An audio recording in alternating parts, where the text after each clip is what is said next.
Mesdames et messieurs, on va commencer la séance. Bonjour, merci d'être venus aussi nombreux donc pour cette séquence du Festival de l'Histoire de l'Art qui nous réunit pour 45-50 minutes, qui s'intitule L'animal dans l'art préhistorique. Donc c'est un dialogue, comme vous pouvez le deviner, comme vous l'avez lu dans le programme certainement, qui nous permettra de croiser les travaux et réflexions de nature assez différente des deux personnalités invitées. Donc à gauche de la table Camille Bourdier et à droite Renaud Ego. Donc en partant du constat que dans l'art préhistorique, une grande part des représentations sont consacrées aux animaux, qu'ils soient peints, gravés ou sculptés, et que ces représentations de l'animal dans l'art de la préhistoire, qui évolue dans le temps et qui diffère dans l'espace géographique, continuent à étonner, questionner nos regards contemporains.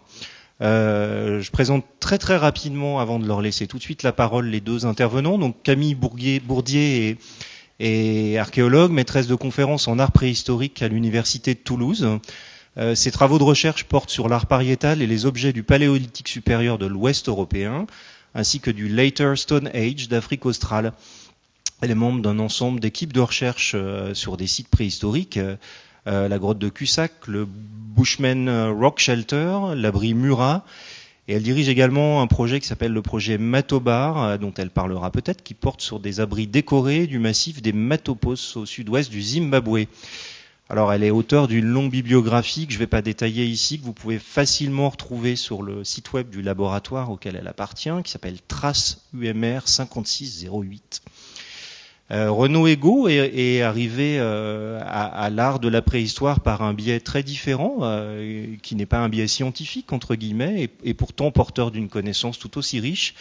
Il est écrivain et critique d'art, membre fondateur et animateur d'une revue qui s'appelle La Pensée de Midi, qui s'appelait peut-être La Pensée de Midi. Il est auteur d'une œuvre littéraire, d'une œuvre poétique, d'une œuvre de critique littéraire également, puisqu'il a notamment postfacé dans un registre très différent les œuvres complètes du prix Nobel de littérature Thomas Tranströmer. Et il a publié, parmi d'autres, donc, un certain nombre d'ouvrages portant sur l'art préhistorique, dont en 2015 aux éditions Actes Sud, un livre qui est un livre important qui a été traduit dans plusieurs langues, qui s'intitule L'animal voyant, qui est à la fois un texte grille de lecture de l'art rupestre d'Afrique australe et un recueil de photographies. Je leur laisse tout de suite la parole et s'il reste quelques minutes après leur intervention, vous pourrez poser des questions. D'accord.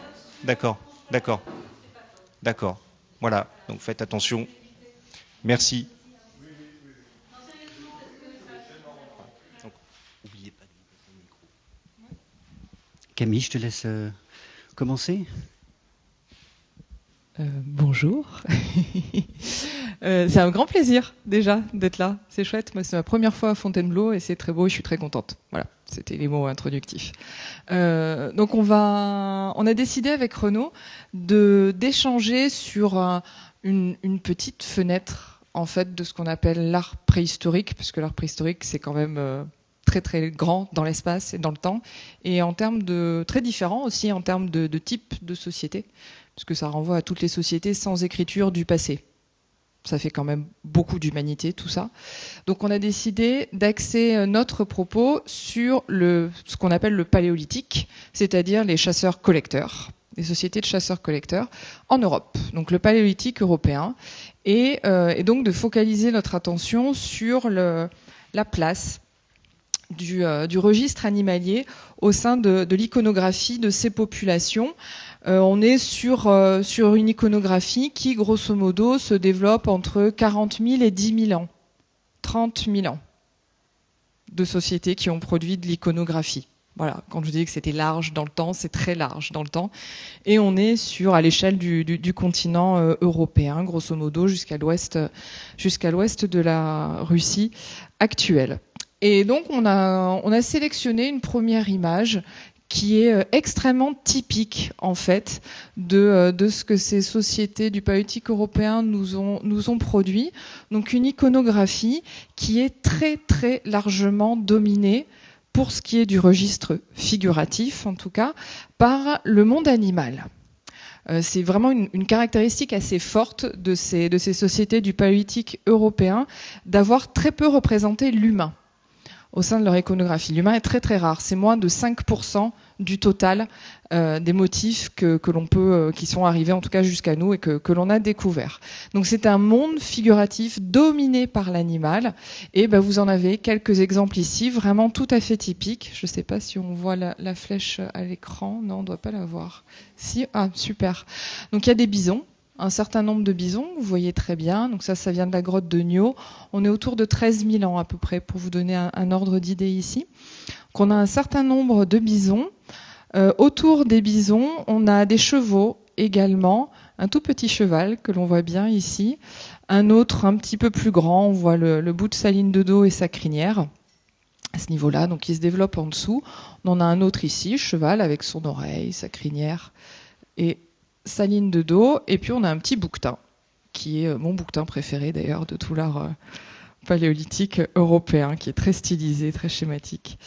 Donc voilà, c'est un bestiaire animal qui n'est pas pléthorique, qui est limité à un certain nombre d'espèces animales, et parmi lesquelles le cheval a une place prédominante et aura toujours, en fait, au cours des 30 000 ans, c'est toujours l'animal qui est le plus représenté. C'est lui qui fait un peu le fil directeur entre les différentes cultures et leur iconographie au fil de ces 30 millénaires d'existence.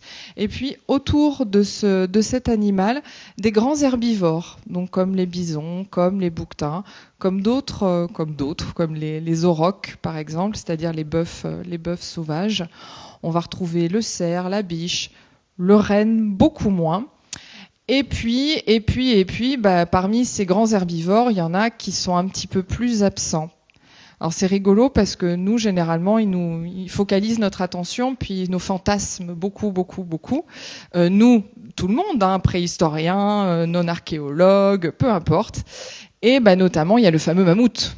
Le mammouth, oh là là, dès qu'on parle du paléolithique, c'est peut-être le premier animal qui nous vient en tête, il est tellement emblématique. Pourtant, il a été assez peu représenté, alors qu'il devait être très impressionnant, certainement, et pourtant, c'est pas pour cette raison-là qu'il a été inclus, manifestement. Un autre animal très impressionnant qui n'existe plus non plus, c'est le rhinocéros laineux, que vous avez juste au-dessus, qui donc a disparu suite à la fin de la dernière période glaciaire. Il faut vous imaginer que c'est aussi grand qu'un rhinocéros actuel. Un ours des cavernes, en haut à gauche, qui est plus grand et plus massif qu'un grizzly actuel. Donc on est face à un animal non seulement impressionnant, mais aussi particulièrement dangereux, potentiellement agressif vis-à-vis des populations humaines. Et un dernier animal impressionnant et potentiellement en compétition avec les humains. Vous en avez un exemple ici, une gravure sur un lissoir. Un lissoir, c'est une lame d'os qui était utilisée pour lisser les peaux dans le travail des peaux. Une lionne ici représentée à la course. Tiens, d'ailleurs, j'ai oublié de vous dire, la vache, on est autour de 12 000 ans à peu près. En haut, c'est la grotte Chauvet. On est entre 35 et 33 000 ans pour ces dessins et ces peintures. Et ici, la grotte de Rouffignac, on est entre 15 000 et 13 000 ans à peu près. Donc un bestiaire qui n'est pas pléthorique, qui est focalisé plutôt sur les grands herbivores. Là, c'est vraiment la casquette d'archéologue. Je vous parle de faits. Et je reste aux faits. C'est mon rôle ici aujourd'hui. Et puis à côté de ça, des animaux beaucoup plus rarement représentés, intégrés au sein de cette iconographie, et des animaux auxquels on aurait plutôt tendance à se dire c'est eux qui ont dû marquer ces populations et donc être importantes dans leur sphère spirituelle, dans leurs croyances, soit marquées visuellement parce que très impressionnants, comme le rhinocéros laineux ou comme le mammouth, ou alors les marquer parce que potentiellement dangereux, donc faut s'en méfier, donc éventuellement faut essayer de s'en protéger, etc. Nos fantasmes à nous, ce qu'on aurait imaginé, peut-être ce qu'on aurait fait d'ailleurs, manifestement, c'est pas ce que ces populations, elles, ont choisi de faire quand elles ont intégré certains animaux au sein de leur sphère spirituelle. Voilà le point de vue de l'archéologue. Bonjour à tous, c'est aussi un plaisir pour moi d'être là, et je vous remercie de votre présence. Alors pour poursuivre ce que dit Camille, non pas pour le compléter, mais pour continuer cette conversation. Je voudrais dire on est là avec ces images que vous voyez devant une scène inaugurale, quelque chose qui est une sorte de levée de rideau, où il y a deux événements qui sont corrélatifs l'un de l'autre, qui apparaissent au même moment. Le premier événement, qui est un événement capital dans la culture, c'est l'invention des images, et notamment l'invention de la figure, autrement dit de tracés qui ont une capacité de représentation avec un effet d'iconicité. On ne se rend pas compte parce qu'on vit dans un monde qui est saturé d'images, mais l'invention de la figure, c'est une opération conceptuelle d'une folle complexité et d'une folle portée, en raison des effets que cela va pouvoir avoir. Et d'ailleurs, on le voit dans le destin universel des images dans toutes les civilisations. Donc le premier événement, c'est cette sorte d'ouverture du monde au visible, ou de l'ouverture du monde visible, qui, à travers l'invention des images, va se doter d'un support dans lequel il va pouvoir être réfléchi. Il va s'y refléter, pas de manière mimétique, il va s'y refléter, et les images vont être le lieu de la production d'une réflexion sur le visible. Et le deuxième événement, qui est corrélatif de l'apparition des images et qui est consubstantiel de l'apparition des images, c'est que au moment du Paléolithique supérieur, donc ces images, elles commencent à apparaître aux alentours de moins 40 000 ans ou moins 38 000 ans, soit sous la forme de statuettes, soit sous la forme de gravures ou de peintures. Eh bien, c'est qu'au moment où paraissent les images, au même moment, ces images donnent à voir essentiellement des animaux, avec un registre restreint, mais on n'est pas dans cette coupure épistémologique entre l'homme et l'animal. L'homme, il apparaît regardant une diversité animale. Quand bien même il va, à travers les peintures, commencer à faire une sorte de premier repérage. Autrement dit, la première fonction de ces images, c'est d'être quelque chose comme une désignation à l'intérieur du visible de certaines choses qu'il importe de regarder, et que pour cela on veut montrer. Et afin de les montrer, eh bien, on se dote de cet outil radicalement nouveau que sont les images. Autrement dit, ce qui est très, très important dans cette relation, c'est que dans une certaine mesure, ce que nous voulons voir, c'est ce qui nous regarde. C'est ce qui nous regarde, c'est ce qui nous concerne. Et il se trouve que cette rencontre, elle se fait justement à travers la question de l'échange du regard. Ce ne sont pas les montagnes qui sont peintes, ce ne sont pas les fleuves, ce sont des êtres avec qui un contact à distance, va se faire par le biais de ce thème qui est celui de l'échange du regard. Et en même temps, ces animaux, ils sont quand même un petit peu différents des hommes, puisque nous n'avons pas avec eux de moyens d'échange. Elisabeth de Fontenay, qui devait faire une conférence aujourd'hui, mais qui, je crois, a dû l'annuler, est l'auteur d'une somme sur les relations entre la philosophie et l'animal, qui est magnifique et qui s'appelle « Le silence des bêtes ». Autrement dit, la relation que les hommes nouent avec les animaux, elle se fait par-delà l'absence de langage. Dans cet espace silencieux, qui est en même temps l'espace de lien possible entre les hommes et les animaux. Or, la factualité des images, c'est d'être un espace silencieux. Comme le disait Poussin, il disait « moi qui fais profession des choses muettes ». Donc vous voyez la corrélation, on va dire, factuelle entre ce qu'est la matérialité des images, qui sont d'essence silencieuse, et le motif important, ce n'est pas le seul, qui inaugure la scène des images, c'est-à-dire la rencontre avec le monde animal, par-delà le silence. Eh bien, il y a une sorte de corrélation assez logique, et qui peut-être justifie aussi l'invention des images. Génial. Je vais avancer un peu, en fait, ça me permet de rebondir sur un autre truc. C'est super. Cette histoire de silence. On va recommencer le débat, c'est génial. À propos du silence, oui, effectivement, il y a un rapport silencieux des humanités ce que l'on définit comme les humanités d'un côté et l'animalité de l'autre, on pourrait débattre des heures de cette scission très moderne et très occidentale, ma foi. Oui, très récente et très très occidentale en plus. Mais on va définir ça comme ça par simplicité aujourd'hui. Effectivement, il y a du silence, mais peut-être que ces images, si elles étaient silencieuses, elles n'étaient pas produites dans le silence, et peut-être qu'elles n'étaient pas accompagnées de silence. Pour le dire dans l'autre sens, peut-être qu'elles étaient produites en étant accompagnées par de l'oralité, par des récits. Et de plus en plus, on commence à aller sur cette piste, nous autres archéologues. On avance un tout petit peu. Ici, une image très connue, je vous ai montré que des images très très connues de toute façon, qui est la paroi à gauche de la première salle de la grotte de Lascaux, qu'on appelle la rotonde des taureaux.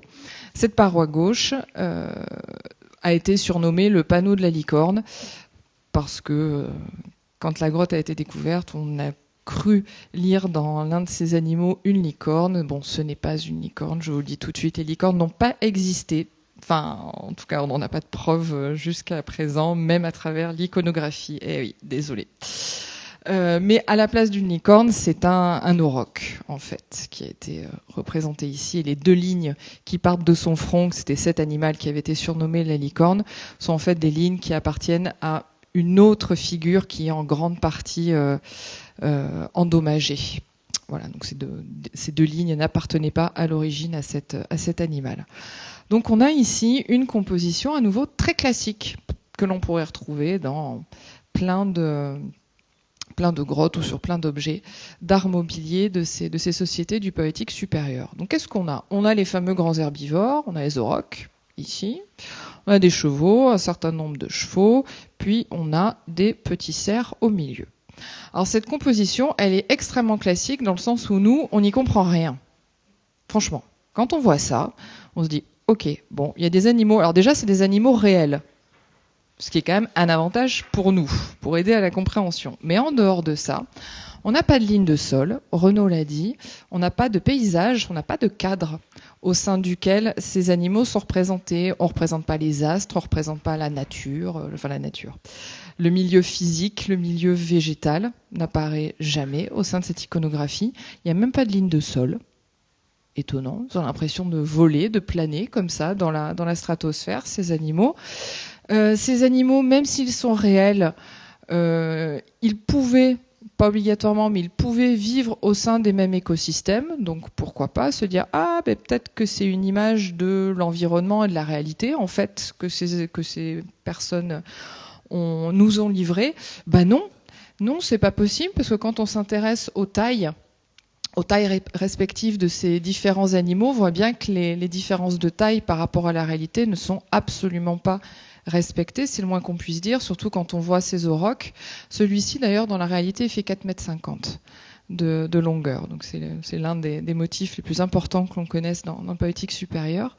Mais si on regarde les tailles relatives de ces animaux, on voit que l'auroch, il est représenté comme étant 2 ou 3 fois plus grand que le cheval, qui est lui-même représenté comme étant à minima 2 fois plus grand que les cerfs. Or, si vous connaissez un petit peu les animaux dans la réalité, vous savez que non, ça ne marche pas. Donc ces différents éléments de composition que je viens de vous décrire nous prouvent qu'on n'est pas face à une représentation de la réalité telle qu'elle entourait ces populations. Peut-être telle qu'elle était vécue, c'est autre chose, mais en tout cas pas telle qu'elle l'entourait d'un point de vue très rationnel et pragmatique, tel qu'on pourrait le définir.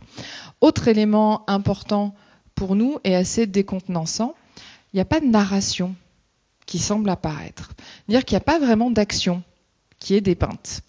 Les animaux en eux-mêmes, ils n'ont pas vraiment l'air d'être dans des actions spécifiques. Bon, il y a quand même la petite ligne ici en bas des chevaux au galop, mais ça s'arrête là.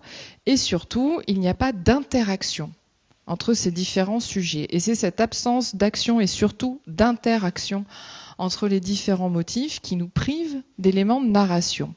Donc très souvent, nous autres archéologues, on est complètement démunis face au grand sujet qui est bon, ils ont voulu dire quoi en fait ? C'était quoi la signification de tout ça ? Je suis sûre que vous étiez persuadés de venir ici, que j'allais vous livrer, moi, grande chercheuse, le secret multimillénaire. Non, je ne vais pas le faire, personne ne peut le faire d'ailleurs, soit dit au passage, puisque personne n'a la capacité à être une personne de ces sociétés qui ont disparu il y a fort longtemps, donc à être dans leur tête et dans leur vision du monde.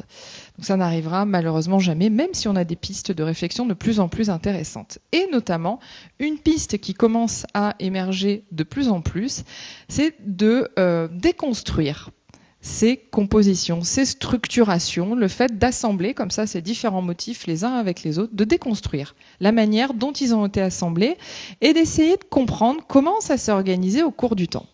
Est-ce qu'on a commencé par le centre? Est-ce qu'on a commencé par le haut? Est-ce qu'on a commencé par un animal, une espèce, et après on a rajouté une deuxième espèce, etc., etc. Et c'est décomposer ces compositions qui nous permettent de tirer des fils. Et ces fils, peut-être qu'ils pourraient nous amener sur des pistes de narration. Je vais vous donner un exemple très connu, on avance. Ici. Alors ici, ce panneau, c'est le panneau dit de la frise noire de la grotte de Pechmerle, qui, soit dit au passage, comme la grotte de Niaux, sont toujours des grottes originales ouvertes au public. Allez-y, ça vaut vraiment, vraiment, vraiment le déplacement, et pour l'une et pour l'autre. Ici, on est entre 25 000 et 22 000 ans, à peu près, pour la grotte de Pechmerle. Donc la frise noire est un ensemble de dessins noirs, vous le voyez bien.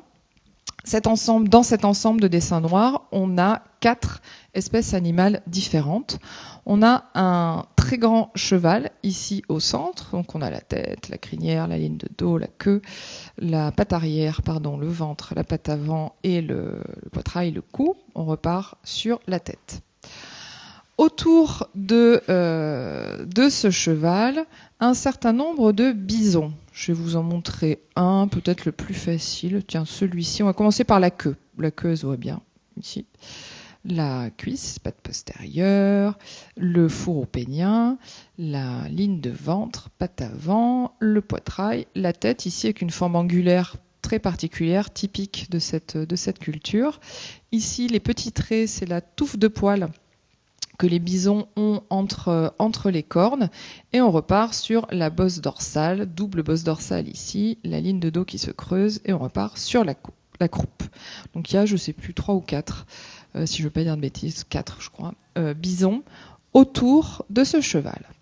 Et puis autour des bisons, hyper facile à voir, les fameux mammouths, l'emblème absolu de la préhistoire du Paléolithique pour nous. Vous en avez un petit ici et un petit peu plus grand, juste là. Il y en a un dernier à l'extrémité droite. Et enfin, dernier animal qui a été rajouté, la vache, l'auroch femelle. Vous en avez notamment un représentant ici ou encore un représentant là avec sa tête, les 2 cornes pointées vers l'avant, le cou, les 2 pattes avant, la ligne de ventre, les 2 pattes arrière, la croupe, la queue et la ligne de dos. Donc on a 4 espèces ici. Et Michel Laure-Blanchet, dont vous avez le nom, qui pour moi est le plus grand préhistorien actuellement vivant et peut-être le plus grand préhistorien de tous les temps pour moi en France en tout cas. Michel Laure-Blanchet a étudié et a déconstruit cette composition. Et il est arrivé à un résultat absolument génialissime. Il a étudié les superpositions des différents tracés pour comprendre quel motif était venu en premier, ensuite quel autre, etc., etc. Faire tout l'ordre de succession de réalisation de ces motifs. Et ses conclusions sont que le premier animal qui a été fait, comme par hasard, c'est celui qui est au centre. Et c'est celui qui est unique. Unique en termes de nombre. Il y a un seul cheval qui est au centre de cette frise, c'est le premier qui a été réalisé. Et ensuite, dans un deuxième temps, un premier cercle de bisons a été rajouté autour du cheval. Et puis, un deuxième cercle d'animaux a été rajouté. Ce deuxième cercle, ce sont les mammouths. Et dans un dernier temps, un troisième cercle, demi-cercle plutôt, avec les aurochs. Donc dans cette composition, ce que nous indique cette étude de la composition, cette décomposition de la structure, c'est que les espèces animales sont représentées les unes à la suite des autres dans un mouvement centripète. Je pars du centre et au fur et à mesure, j'agrège des cercles successifs qui s'éloignent de plus en plus du centre. Ce qui tendrait à prouver qu'en fait, c'est une histoire, c'est un récit qui a sous-tendu la réalisation successive, comme si dans ce récit, il y avait le premier acteur, l'unique, le premier, le cheval, et qu'ensuite de nouveaux acteurs arrivaient, la famille entre guillemets, de Bison, et puis une troisième catégorie d'acteurs, les mammouths, et enfin les aurochs. Donc c'est pour ça que je vous disais que même si le sens, en fait, la signification de ces images, on sera toujours incapable, nous autres archéologues, de vous la livrer, ce qui est intéressant, c'est qu'on commence de plus en plus à s'orienter face à une symbolique, parce qu'il y a des choix qui sous-tendent tout ça, on en a vu quelques-uns avec le bestiaire, donc il y a vraiment une symbolique, il y a une signification associée à cette iconographie, et que ces choix étaient vraisemblablement en lien avec des récits, et avec des récits qui devaient être narrés, racontés en même temps que les motifs étaient réalisés. C'est la grotte de Cussac également qu'on a pu mettre en avant ce type de résultats. Donc peut-être que ce silence, en fait, était comblé en partie par un dialogue, une narration qui était faite, une oralité qui était faite au moment de la réalisation de ces motifs. Oui, alors ce que dit Camille est très important, parce que s'il y a un silence des bêtes, il y a aussi un silence des sources concernant le langage humain. Nous n'avons pas de traces du langage humain avant sa codification scripturale, c'est-à-dire l'invention des écritures, à peu près au 4e millénaire avant Jésus-Christ en Mésopotamie. Mais avant ça, il est évident que le moment dont nous parlons, les auteurs de ces peintures possèdent un langage. De quelle nature, on l'ignore. Avec quel degré de précision lexicale et conceptuelle, on ne le sait absolument pas. Mais il est évident qu'il y a déjà là des formes d'abstraction que l'on peut très bien d'ailleurs répertorier dans ce qu'est l'appareillage lithique, la taille des pierres, qui elle a une profondeur historique de plusieurs centaines de milliers d'années, sans remonter aux millions d'années des premiers choppers, des premières pierres grossièrement taillées. Donc il y a de la pensée abstraite, donc il y a du langage, et s'il y a du langage, il y a vraisemblablement des récits anciens, ce que l'on appelle des mythes. Et qu'il y ait une relation entre ces peintures et ces mythes, ça me paraît absolument évident, parce qu'il s'agit de formes de figuration distinctes. Ce que fait un récit n'est pas ce que fait une image, mais ce sont des modes de figuration distincts à l'intérieur d'une nécessité figurale, d'une nécessité de représentation qui se dote d'outils ayant des efficacités différentes, ayant des moyens de faire des choses différentes. C'est pour ça que Camille dit une chose qui est très importante, c'est que notre réaction immédiate face à des images, c'est de nous demander, mais qu'est-ce que ça veut dire ? D'autant qu'elles sont dotées d'une espèce de réalisme visuel. Donc notre tentation est aussitôt d'y lire une scène. Par exemple, quand on voit cette frise de Lascaux dans le panneau dit de la licorne, mais qu'on appelle aussi la grande salle des taureaux, on va immédiatement penser peut-être à la rencontre ou à l'affrontement de deux aurochs. Mais ça, c'est une tentation qu'il faut écarter parce qu'elle est superficielle. Ce qui nous est montré là n'est pas la réalité, quand bien même elle emprunte à la réalité quelques-unes de ses apparences, et notamment ces mécanismes d'animation, qui sont si puissants dans la représentation visuelle, mais pour se placer sur un plan mental, intellectuel, spirituel, qu'il est difficile de comprendre, mais dont on peut tout de même assumer assez fortement l'hypothèse que ces images, elles renvoient à un espace qui n'existe pas vraiment. Or, c'est là où c'est très important de déplacer la question, quand on parle des images, et d'essayer d'éviter de se demander immédiatement ce qu'elles veulent dire, en regardant ce qu'elles font. Parce que ce que fait une image, ça n'est pas ce que fait un récit. Et l'une des puissances extraordinaires de l'image, avec la puissance symbolique qui lui est associée, c'est qu'elle va substituer à un monde des apparences changeantes un lieu pérenne où les apparences ne changent pas. Et dans un espace où tout change et où ces animaux sont en mouvement, apparaissent et disparaissent, ils vont appartenir à un espace, ils vont être restitués dans un espace où ils sont immobiles. La conjonction de l'immobilité et de la pérennité qui sont une matérialité propre de la peinture, ça ouvre, ça donne sur une idée qui est essentielle et qui est l'idée de l'immuabilité. Ça ne veut pas dire qu'on est là dans un espace immuable, mais ça veut dire que la peinture, j'appelle ça la peinture, mais c'est aussi la gravure, c'est aussi la statuaire, la représentation figurative, elle a une puissance propre qui est d'ouvrir la pensée à une intuition de la pérennité des choses, de leur immuabilité. Et ce qui est pérenne et ce qui est immuable, c'est l'espace des dieux et c'est l'espace des idées. Donc, on est là dans un espace spirituel, on peut l'appeler religieux, je ne vais pas rentrer dans cette conversation où qu'il y ait un lien avec un univers spirituel, c'est fort probable, mais on est avant tout dans un espace intellectuel où des questions abstraites vont se poser, parce que la peinture a été capable en elle-même de rendre concrètes des idées abstraites telles que l'idée de l'immuabilité. Alors cette idée de l'immuabilité, on en a déjà l'intuition, on le voit déjà dans l'apparition des inhumations qui précèdent l'apparition des tracés figuratifs, mais avec un nombre de sépultures qui n'est pas d'abord très nombreux, et les premières sépultures, elles ne remontent pas à plus de 100 000 ans, tandis que là, les premières figurations, elles vont commencer aux alentours de moins 40 000 ans. En tout cas, voilà ce que je voulais dire sur ce que font les peintures. C'est une des dimensions de ce que font les peintures. Et ce que font les peintures, ça n'est pas ce que font les récits ou la danse. Parce qu'un récit, il va exposer quelque chose, mais qui va s'effacer dans le moment de son dire, de sa récitation. De même que dans la danse, où il y a des effets de figuration dans la danse, et il est vraisemblable qu'on a là aussi peut-être des rituels dansés qui accompagnent la constitution de ces peintures. Ce que va faire la danse va s'épuiser dans le moment de son effectuation. La pérennité, c'est quelque chose qui est en propre l'univers même des images, et il ouvre la pensée à un domaine très singulier. Merci beaucoup. Vous avez parlé de récits qui auraient été faits devant ces images. Mais qu'en est-il de la musique ?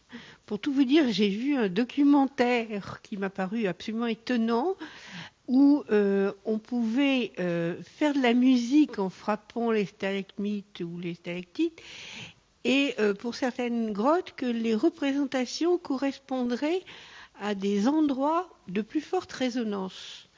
Bon, vous en savez sûrement beaucoup plus long que moi. Merci de votre question. Oui, effectivement, la musique, c'est une autre encore dimension de l'éphémère, mais en lien avec tout ça. Alors, déjà, pour plus généralement, les plus anciens instruments de musique ont à peu près 38 000 ans. Hein. Ils viennent d'Allemagne, sont des flûtes taillées dans de l'ivoire et dans des os d'oiseaux, des canons d'oiseaux également.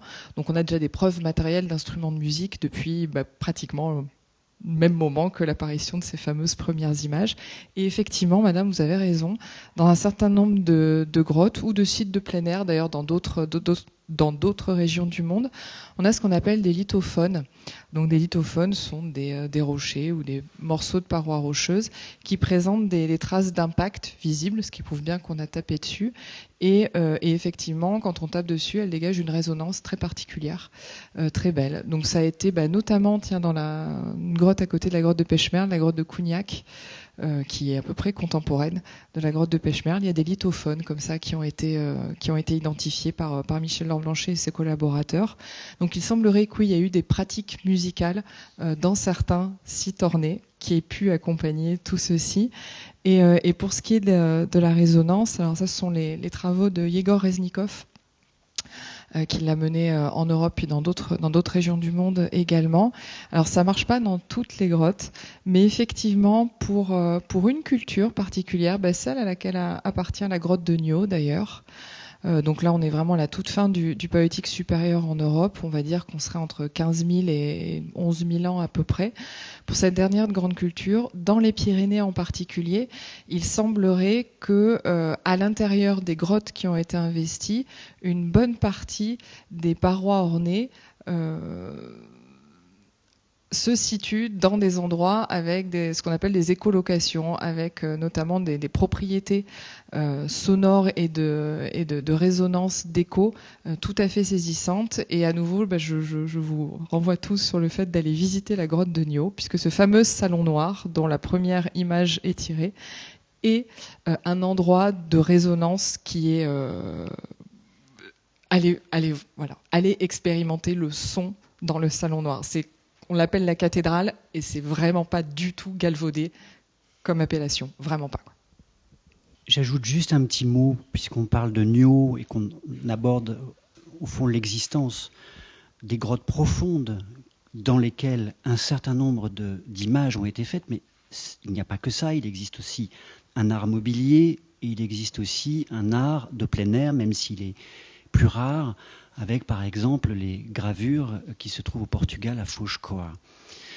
Mais cette rencontre des grottes profondes et de la localisation de ces peintures, elle est quand même tout à fait extraordinaire et elle montre que le geste de la figuration, il est quand même chargé d'une certaine forme de gravité et qu'il faut aller dans un lieu très reculé qui n'est pas toujours facile d'accès comme Lascaux qui est une grotte presque en surface, mais Niaux c'est je crois 800 mètres, le salon noir, il faut cheminer 800 mètres et se retrouver dans une totale obscurité et effectivement dans un lieu où l'écho est tout à fait extraordinaire.